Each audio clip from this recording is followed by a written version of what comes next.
بسم اللہ الرحمن الرحیم، السلام علیکم، welcome back to another vlog. میں امید کرتا ہوں آپ حیرفیت کے ساتھ ہوں گے، میں بھی حیرفیت کے ساتھ اسی کے ساتھ کرتے جی اپنے آج کا ولاگ کی شروع۔ اپنے آج کا ولاگ کچھ اس طرح آغاز کر دیا کہ آج پھر سے 2-2.5 مہینے بعد کالج کا منہ دیکھنے کا دن پر ہے، تو آج کالج جانا ہے 2 سے 2.5 مہینے کے بعد۔ تو ابھی کالج پہنچنے ٹائم ہو رہا ہے، لیٹ ہو رہے ہیں، تو لوکل ہی جانا، تو جلدی جلدی ابھی کالج کے لیے جاتے ہیں۔ چلیے پھر پہنچ کے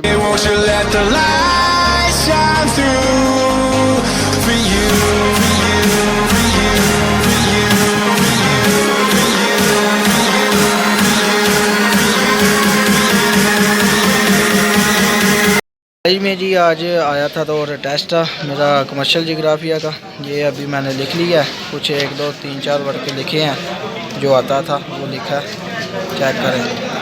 بس اتنا سارا آتا تھا، 2 لانگ چھوڑ دیے، باقی سارا پیپر اٹیمپٹ کیا ہے جتنا مجھے رات میں یاد ہوا تھا۔ تو ابھی پیپر جمع کرواتے ہیں، چلتے ہیں باہر کی طرف۔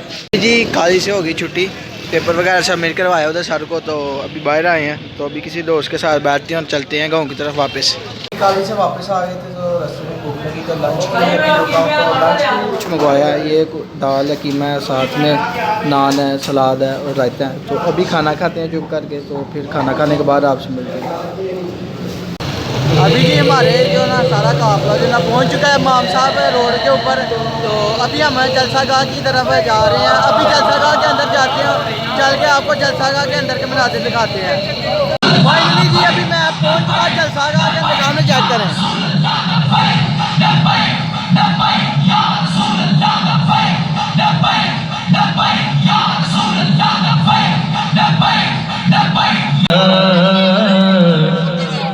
وسلم علیک یا حبیب اللہ،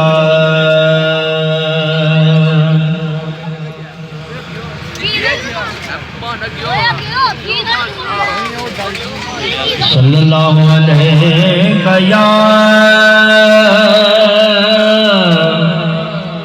اس لیے دل ایک ہی اللہ کریم نے پیدا کی ہے، اور وہ ایک ہی دل اپنے محبوب کے لیے ہے۔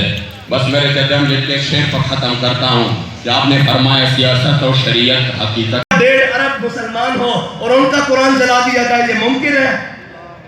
یہ ہے سچی باتیں، یہ ہے وہ باتیں جو جناب اوے جھلیا 80 تک 313 ہوئیے، 1000 لمحے پا کے رکھ دئیے۔ آخری سلطنت خلیفہ عبدالحمید ثانی دی این لڑکھڑانی ہوئے تے فرانس ڈرامہ بڑھائے۔ اے فرانس آج نہیں کر رہا، فرانس کافی دیر تو کر رہا، اور ٹیسٹر لاندے کہ ہجے باقی ہے کہ نہیں کوئی غیرت، لیکن اقبال کہندا وہ فاقہ کش جو موت سے ڈرتا نہیں ذرا، روح محمد اس کے بدن سے نکال دو۔ لاؤ تسی زور روح محمد بدن چو کڈن واسطے، لیکن اللہ بھی اپنے حبیب دے ایسے عاشق پیدا فرماندہ رہے گا جڑے بعد دوبارہ روح محمد اس امت دے دلوں وچ پا دیں گے۔ اور کیا ہے جی، اور قرآن کی باری آئی، وہ جی فلاں ہے فلاں ہے فلاں ہے۔ قرآن کی حفاظت کس نے کرنی تھی؟ ہے جی، قرآن کی بات کس نے کرنی تھی؟ کس نے بتانا تھا؟ جن کو دیکھ کے بھی اقوام متحدہ میں قرآن نہیں پڑھنا آیا، وہ جی ہم نے اقوام متحدہ میں کہا وہ اقبال کہتا ہے فریاد سے افرنگو دل آویزی افرنگ، فریاد سے شیرینیوں پرویزی افرنگ۔ اقبال کہتا ہے تجھے ان کفن چوروں سے امید ہے کہ یہ تیرے قرآن کی بات کریں گے، یہ تیرے فلسطین کی بات کریں گے، یہ تیرے کشمیر کی بات کریں گے۔ بات رکی تو نہیں، کشمیر بھی انہوں نے لے لیا، پھر بھی تمہیں ڈالر دیے اتنے اور تمہیں سود کے نیچے دبایا۔ تم قرآن کی حفاظت کر کیسے سکتے تھے جو قرآن کی مخالفت میں اور اللہ اور اس کے رسول کے ساتھ 75 سال اس ملک میں جنگ چلا کے رکھیں؟ جو ملک اور قوم کو سود کھلائیں وہ قرآن کی حفاظت کر سکتے ہیں؟ قرآن کی حفاظت تو وہ کر سکتے ہیں۔ حضرت کہتے ہیں کہ چینج کیسے آئے گا؟ ہم تبدیلی، میں نے کہا اسلام تبدیلی نہیں لاتا، اسلام آ کر کہتا ہے کہ سدھے ہو جاؤ بس۔ ہاں، اسلام کے اندر تبدیلی تبدیلی تبدیلی، کون سی تبدیلی؟ میں نے کہا تبدیلی دیکھنی ہے، ادھر آ میں تجھے بتاتا ہوں۔ حضرت جناب عمر بن عبدالعزیز صرف خلیفہ بنے، خلیفہ، اور خلافت کا اعلان ہوا، سرکاری لیٹر پر اعلان جاری ہوا، مسجد میں بیعت ہوئی، مسجد کے دروازے پر آئے تو سرکاری بگیاں اور گھوڑے اور استبل سارا کچھ لے آئے۔ انہوں نے کہا جناب، حضرت عمر بن عبدالعزیز نے پوچھا یہ کدھر؟ انہوں نے کہا جی آپ خلیفۃ المسلمین بن گئے ہیں، خلیفۃ المومنین بن گئے ہیں، امیر المومنین بن گئے ہیں، آپ کے لیے یہ پروٹوکول ہے۔ آپ نے فرمایا چلو اس کو لے جاؤ واپس بیت المال میں، یہ قوم کا مال ہے۔ عمر بن عبدالعزیز اپنے پاؤں پر چل کر گھر سے آیا تھا، امیر المومنین بننے کے بعد بھی پاؤں پر چل کر واپس چلا جائے گا۔ یہ پہلا قدم ہے. اگلا سنیں. حضرت عمر بن عبدالعزیز گھر گئے اور آپ کے گھر بادشاہ کی بیٹی ہے, عبد الملک کی بیٹی ہے, ہیں جی. اور عبد الملک کی اور بادشاہ وہ حقیقی طور پر بادشاہ ہیں, ایسے بادشاہ نہیں جن کو جناب پلیٹ لیس اوپر نیچے ہوتے رہتے ہیں, ایسے بادشاہ نہیں, وہ حقیقی طور پر بادشاہ تھے. بادشاہ کی بیٹی ہے, گھر گئے, کہا آپ کی جو زوجہ محترمہ ان کا نام فاطمہ ہے.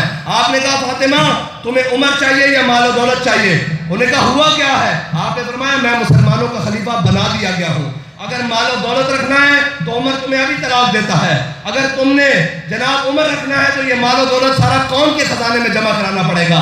ادھر آؤ دیکھ, کہتے ہیں جی اسلام کیسے آئے گا, مولویوں کو کیا پتا ہو جناب, اور یہ کیا ہوتی ہے جناب اکانومی کیا ہوتی ہے. میں کہا جناب دیکھ نظام کیسے درست ہو رہا ہے, یہاں ایک مشیر بنے تو جناب گاڑیاں بھر کے قالینوں کی, لائٹوں کی, جنریٹر اور سامان, صوفے اور جناب پردے اور بھر کے جناب کھانے پینے کا سامان. کیا ہے جی مشیر صاحب صبح بنے ہیں, ان کے گھر کے در و دیوار روغن ہو رہے ہیں. کیا ہے جی ایک مشاورت ملی ہے, ایک وزارت ملی ہے. ادھر دیکھ اسلام تخت پہ آیا ہے, دین تخت پہ آیا ہے. اور حضرت امیر المومنین حضرت عمر بن عبدالعزیز نے کہا یہ اگر مال رکھنا ہے تو پھر عمر نہیں رکھنا. انہوں نے کہا جی مجھے عمر چاہیے. حضرت عمر بن عبدالعزیز نے کہا یہ مال ابھی فوراً کے فوراً لدواؤ اور فوراً بیت المال میں پہنچاؤ. ادھر اسلام آیا ہے, سارا مال جو گھر میں ہے وہ جناب پیک کرا کے اور لوڈ کرا کے بیت المال کے اندر جا رہا ہے, بیت المال کے اندر جا رہا ہے. انہوں نے کہا یہ کیا ہوا؟ انہوں نے کہا جناب عمر نے فیصلہ کر لیا ہے کہ اب جناب اسلام تخت پر ہوگا. حضرت عمر بن عبدالعزیز نے اعلان کروایا, کہا ڈی سی کو اس وقت کوتوال ہوتے تھے, آپ نے جناب ان کو پیغام بھیجا کہ جتنے بھی بڑے شہزادے ہیں جن کے پاس سرکاری جاگیریں ہیں, جن کے پاس سرکاری الاٹمنٹ ہے, اور وہ جن کے جناب اے ٹی ایم جہانگیر ترین جیسے ہوں, وہ کہتے ہیں میڈیا آپ کو نہیں دکھائے گا. میں کہا جس میڈیا کے اشتہار ملک ریاض چلاتا ہو وہ میڈیا ہمیں کیسے دکھا سکتا ہے؟ وہ تو قوم کی ناشتی بیٹیاں ہی دکھا سکتا ہے نا, وہ قوم کے غیرت مند بیٹے نہیں دکھا سکتا, وہ کبھی بھی نہیں دکھائے گا. ہاں ایک لرد فرنگی نے کہا اپنے پسر سے, منظر وہ طلب کر کہ آنکھ نہ ہو کبھی تیری سیر, سینے میں رہے مراز ملوکانہ تو بہتر, کرتے نہیں محکوم کو کبھی دیگوں سے زیر. کہنے لگا اس نے لاڈ